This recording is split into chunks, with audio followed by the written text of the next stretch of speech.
बिस्मिल्लाहिर्रहमानिर्रहीम। अस्सलाम वालेकुम माय यूट्यूब फैमिली। उम्मीद करती हूँ आप सब ठीक होंगे। आज जो मैं आपके साथ रेसिपी शेयर करने जा रही हूँ वो है हमारा कौमी सालन आलू चिकन की रेसिपी।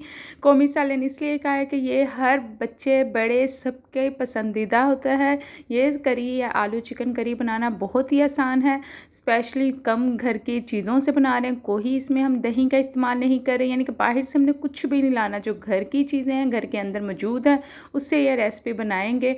तो ना ही प्याज आपको चॉप करने की ज़रूरत है, कुछ भी नहीं। आपको जिस तरह प्याज आप कट करते हैं, बेशक स्लाइस वाले कट करें, मोटे वाले कट करें, वो आपके अपने ऊपर है।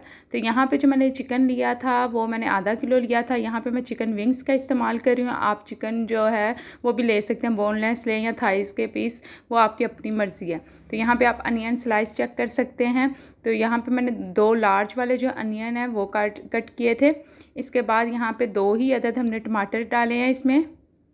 रफली देखें, आप देख सकते हैं कि टमाटर भी कट किए हुए हैं, जो प्याज हैं वो ज़रा बारीक है। तो इसके बाद हम साथ ही 2 चम्मच के करीब जिंजर गार्लिक पेस्ट ऐड कर देंगे।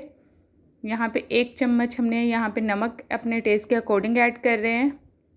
नमक डालने के बाद आपने इसमें आधा चम्मच के करीब हल्दी डाल देनी है। हल्दी डालने के बाद कुछ खड़े मसाले जाएंगे, जिसमें बड़ी इलायची और लौंग। सिर्फ ये चिकन की जो स्मेल एक होती है उससे दूर करने के लिए हम डाल रहे हैं। इसके बाद यहाँ पे 2 गिलास पानी आपने डाल देना है, जिसमें चिकन हमारा जो है ना गले। तो यहाँ पे देखिए दूसरा गिलास भी डाल दिया। सबसे पहले तो आपने इसे हाई फ्लेम पे पकाना है। टिप नंबर 1, इससे ये होगा कि अक्सर लोगों को शिकायत होती है कि प्याज जो है ना उनके शोरबे में तैरते हुए नज़र आ रहे होते हैं। इस तरह जिस तरह मैं आपको टिप बता रही हूँ इसी तरह आप बनाएंगे तो आपको ना प्याज नज़र आएंगे ना टमाटर नज़र आएंगे। तो सबसे पहले तो आपने इस पानी अच्छे से गर्म होने देना, यानी देखिए बॉयल आना शुरू हो चुका था। अब आपने हाई फ्लेम पे ना इसे पकाना है लगभग 15 से 20 मिनट के अंदर अंदर आपका ना चिकन फुली टेंडर हो जाना चाहिए। 15 मिनट ऊपर ना लेके जाए, वरना चिकन ना जो आपका टूट जाएगा। अगर आप विंग्स या थाइस के पीस इस्तेमाल करें तो वो तो जल्दी गल जाता है। तो यहाँ पे देखिए हाई फ्लेम पे इसे पकते हुए, यानी मीडियम टू हाई फ्लेम पे हमने इसे पका लिया था 15 मिनट के लिए। अब आप देख सकते हैं ना प्याज, और बीच में आपने ज़रूर थोड़ी थोड़ी देर बाद हिलाते रहना। इससे ये होगा कि प्याज और टमाटर साथ साथ, यानी कि चम्मच से हिलाने से वो मिक्स होते जाएंगे। तो यहाँ पे अब आपने इसको हाई फ्लेम पे इसकी भुनाई करनी है। साथ ही आपने अभी पानी नज़र आ रहा होगा, तो साथ ही हम इसमें लाल मिर्चों का 1 चम्मच यहाँ पे ऐड कर देंगे। लाल मिर्च पाउडर ऐड करेंगे। ये आप जो देख रहे हैं ये ज़ीरा और धनिया पाउडर है। ज़ीरा और धनिया का मसाला बना के रखा होता है वो डालना है।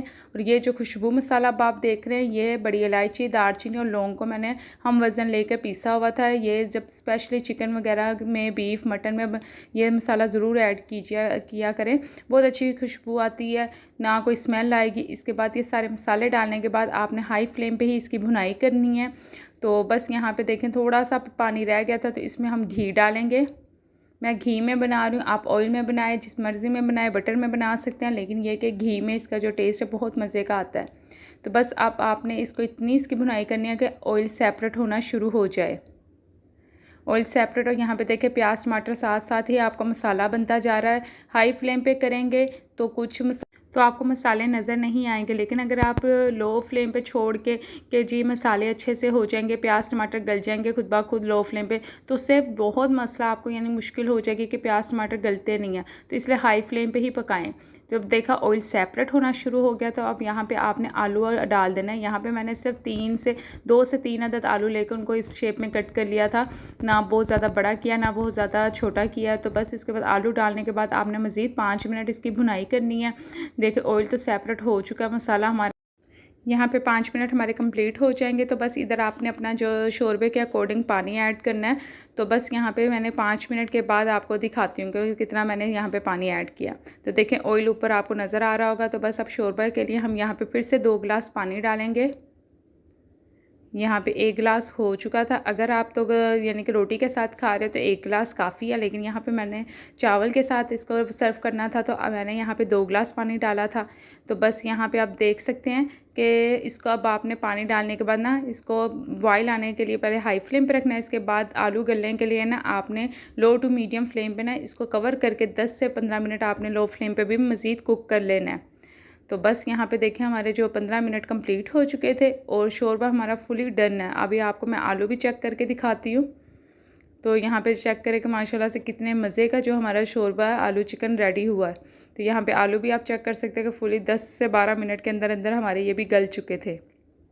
बस यहाँ पे आप गार्निशिंग कर दें हरा धनिया की। हरा धनिया डालने के बाद यहाँ पे 2 से 3 अदद हरी मिर्चें ये डालेंगे हम। इसमें सेंटर में आपने कट लगा देना है। इसके बाद दोबारा से खुशबू मसाला, ज़ीरा और धनिया पाउडर ऐड करेंगे यहाँ पे, और 2 मिनट के लिए मज़ीद आपने ना इसको दम दे देना है, ताकि जो हरी मिर्चें और हरा धनिया ना इसकी खुशबू पूरे सालन में हमारे आ जाए।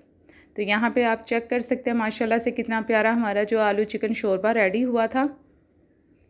आप जब इसी तरीके से बनाएंगे, हाई फ्लेम पे मज़ीद इसे कुक करेंगे, तो आपकी जो है ना हांडी बहुत मज़े की बनेगी। इसे स्पेशली तंदूरी रोटी के साथ सर्व करें, आपको बहुत इसका जो टेस्ट है ना शादियों में जो देगी चिकन होता है आपको उसका टेस्ट मिलेगा। तो बस यहाँ पे हम सिंपल इसको डिश आउट करते हुए आपको दिखा रहे हैं। तो होप सो आप सबको मेरी ये रेसिपी पसंद आएगी। अगर पसंद आती है तो आपने अपना फ़ीडबैक लाजमी शेयर करना है कि आप सबको ये रेसिपी कैसी लगी। अब मुझे इजाज़त दें, मिलते हैं नेक्स्ट वीडियो में, तब तक के लिए अल्लाह हाफिज़।